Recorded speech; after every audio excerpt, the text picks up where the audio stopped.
শুধু এটুকু বলবো, হাজারো প্রাণের বিনিময়ে, রক্তের বিনিময়ে নতুন করে বাংলাদেশ আবার স্বাধীনতা পেয়েছে। এই স্বাধীনতা রক্ষা করার জন্য সবাইকে কাঁধে কাঁধ মিলিয়ে এগিয়ে যেতে হবে।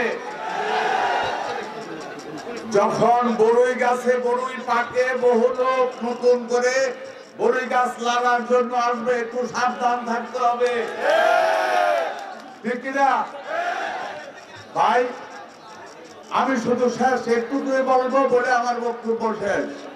আসেন নতুন করে এই স্বাধীনতা রক্ষার জন্য দেশকে সুসংগঠিত করে আগামী দিনে জাতীয়তাবাদী দলের একটা সুন্দর সরকার গঠন করার জন্য আমরা নিজেরা সৎ থাকতে হবে এবং কেউ যদি অপকর্ম করে সেটাকে নিরুৎসাহিত করতে হবে। এটাই হোক আজকে আমাদের সবচেয়ে বড় দায়িত্ব, কর্তব্য এবং অঙ্গীকার। ধন্যবাদ আপনাদেরকে।